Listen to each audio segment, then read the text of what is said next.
معقولة اللي حصل للراجل ده؟ وفي حد ممكن يحصل معاه كده في الدنيا؟ تعالوا مع بعض نشوف الحكاية. الأب ده بيشتغل دليفري في مطعم، كان بيوصل أكل وهو شايل ابنه الصغير، طفل رضيع. كل ما يروح مكان ابنه معاه.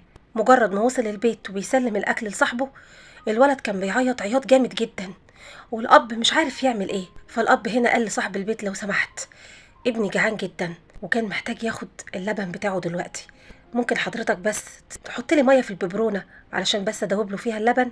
فنادى على الشغاله اللي عنده في البيت، اخد الولد منه وقال لها: جهزي الببرونه دي للطفل ده وخديه خليه معاكي شويه.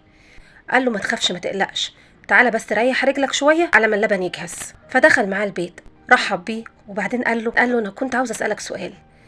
هو انت ازاي بتخرج وبتشتغل وانت شايل طفل صغير رضيع؟ فين والدته؟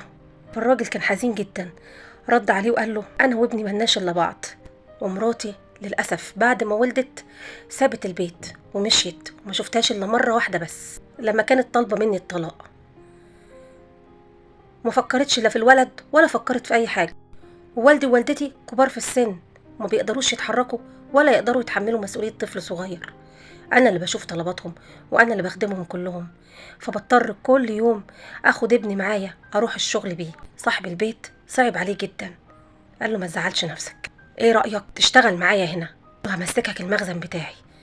المخزن عندي هنا في البيت، وبحط فيه كل حاجه خاصه بشركتي، ومحتاج حد يقعد فيه.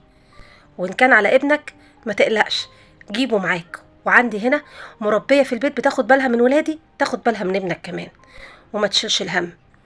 الراجل ما كانش مصدق، قال له: حضرتك بتتكلم جد؟ قال له: طبعا، ايه المشكلة يعني لما نقف جنب بعض؟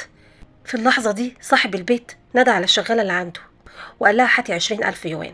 جابتهم له، اداله الفلوس وقال له: فلوس دي علشان تصرف بيها على والدك ووالدتك وتدخلهم المستشفى وتجيب لهم علاج. قال له: لا، كفاية كده، كده كتير جدا، كمان هاخد منك فلوس؟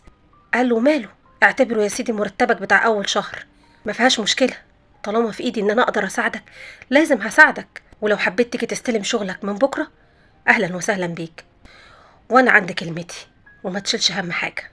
سبحان الله، العبد في التفكير والرب في التدبير. تبقى خارج من بيتك ومش عارف تعمل ايه، وفي مشكلة كبيرة، وفجأة تلاقي كل مشاكلك اتحلت لوحدها والقهوة سبب. علشان كده عاوزة اقولك: سلم امرك لله، واوعى تفكر في بكرة، اللي خلقك عمره ما هينساك، ورزقك موجود موجود. إن الله مع الصابرين إذا صبروا. صلى على النبي في التعليقات.